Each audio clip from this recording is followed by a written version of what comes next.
is Palm Springs Point of View, your Eats, Arts, Culture social media provider. How's it going, Claudia? Hey, it's going great, and you've got your Pride Lay on. Right, it's Pride Month. Well, it's Pride Month everywhere, but we actually do our parade in November. And we have our party then. Exactly. Although, with this weather... We could do it right now. Right? Doing it.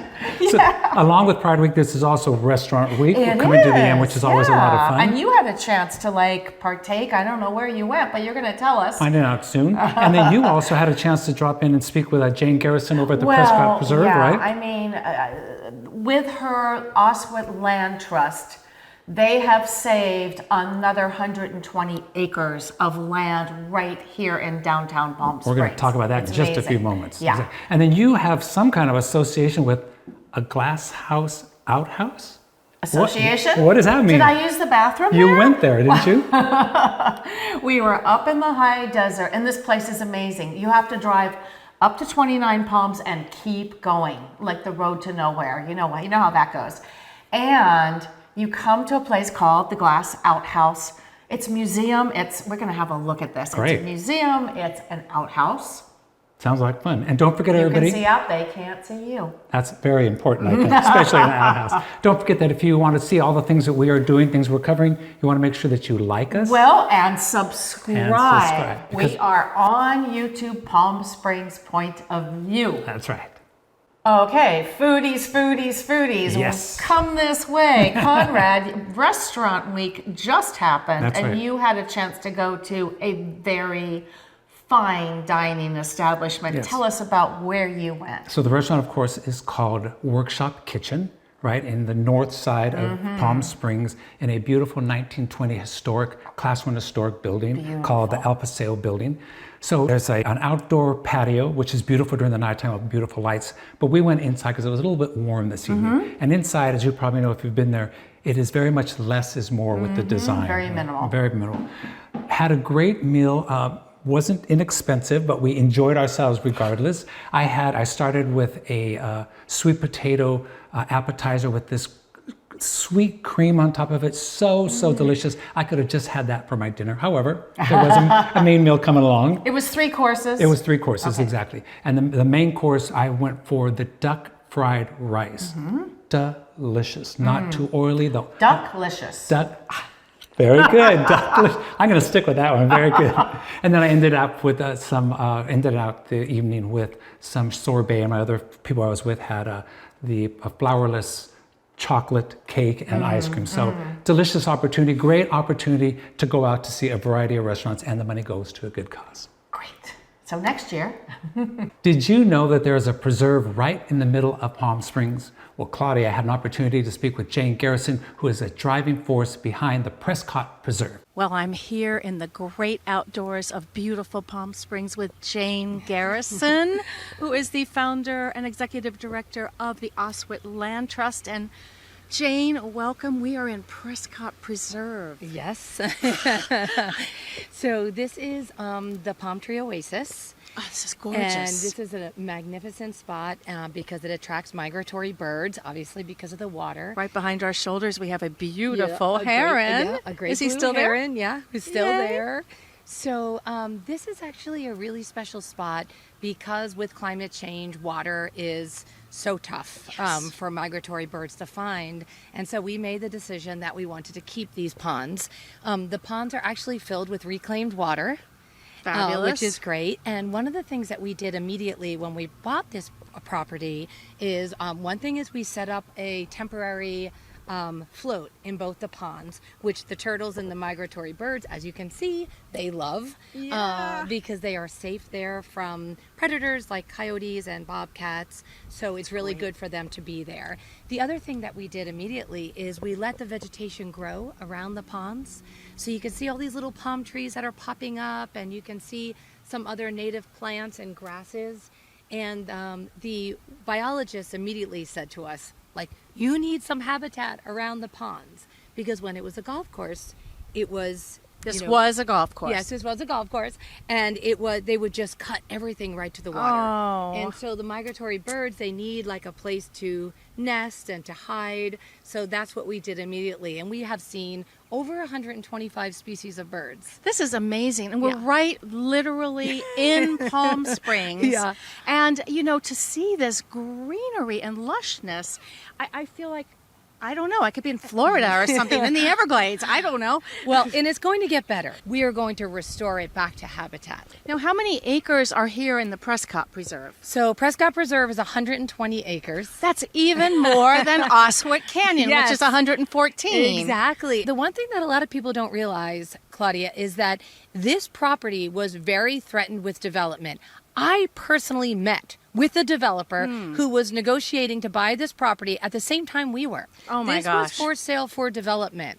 Even And- with all the neighbors surrounding here? Absolutely. You Wow. know, and that's what not all people realize, is that the developer could have gone through and jumped through the hoops that he had to do, and what his plan was to develop half of this property packed in with condos and houses. And I met with that developer at Coffee South, him and his wife, and he told me, no, we are going forward. We are going to develop that property. And we were so close, and we bought the property right before he did. Whoa, yay! And that is truly because of a gift from Brad Prescott.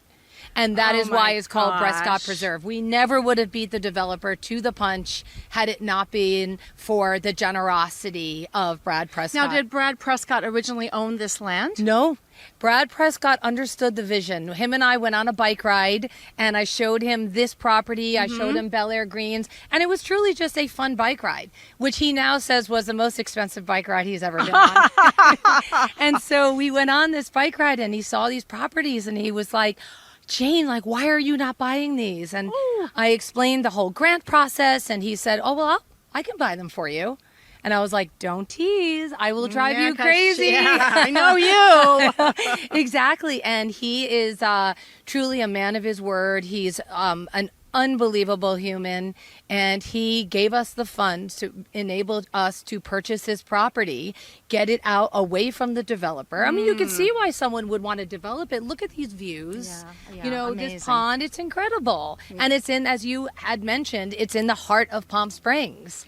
So thanks to Brad, we own the property, and we will be doing a restoration. This is fabulous. And it's going to become even better. I am driven by passion. I mean, this is truly a passion. I don't take any money from Oswit Land Trust to do this work. And it is truly a passion to save habitat for wildlife, because it is disappearing at an alarming rate. Well, Jane, thank you so much. We really appreciate you you. taking the time and walking us through the Prescott Preserve. Oh, also, I have to mention you have other land that you're behind that has been purchased by the Oswit Land Trust, which is down on East Palm Canyon, correct? That's right. We actually now have 5 properties. Okay. We have collectively saved over 5,000 acres from development. Whoa. So, and we're just getting started. We need support, so definitely join us. Go to our website. Our website is fabulous. So we go to oswitlandtrust.org. OswitLandTrust.org to both volunteer, Okay. to donate, and also just to see what we're up to. Fabulous. Well, this is truly a woman who leads. Thank you, Jane, so much. That's oswitlandtrust.org. Thank you. Thanks, Claudia. You're Thank welcome. you. Claudia, I have to give some kudos to our director editor who caught some beautiful shots there at the preserve, right? Just a beautiful space to look at. You know, when you're up on that bridge in the center of the oasis, it's like you're in the Everglades. I mean, there's great herons, there are turtles, they have little platforms I think you saw for the wildlife to go on, and all that area is going to come back to its natural growth of indigenous plants. They have some work to do, but it's definitely going to get there. But it's going to happen. I believe in Jane. Okay, Claudia. At the beginning of our segment, we talked about an outhouse that is made of glass or has glass in the outhouse. I need to know. Please explain. It's glass. Well, this is interesting. The whole area is called the Glass Outhouse Museum. It's about 5 miles past 29 Palms. That's out there. On the road to nowhere. And you come across this great just found objects, art objects, objects d'art, little galleries, kind of like in Kwanzaa huts. You know, you're wandering through, and then you wander around to the back, follow the little cobblestones. Well, that's like, no, that's dirt, really. And you come to not one, but 2 glass outhouses. An actual outhouse. They are. They're mirrored on the outside. They're total glass. You can see all over the high desert, and no one can see you. It's all about art, and a lot of these exhibits change monthly in the galleries. The glass outhouses are here to stay. Conrad, you got to take the drive. I'm telling you have to take the drive. There's always something unique out in that area. That's right. Well, who doesn't like consignment shopping? I do like it. I'm in. I'm going. Where are we going? Where are we going? Thrifting. How about popping into an estate sale? Yes. Furnishing your home. Well, next week we are going to be with Tyler Davis at Misty's Consignments, learning all about what goes on behind the scenes and learning about Tyler herself. And they've been around for 30 years. Yeah. Right? It's amazing. One of the best ones around town. Exactly. So tune in next week. It's going to be a lot of fun. And don't forget, we want you to like and subscribe so you can keep up on what we're doing here at Palm Springs Point of That's View. right. Push that button on YouTube and we will see you next week.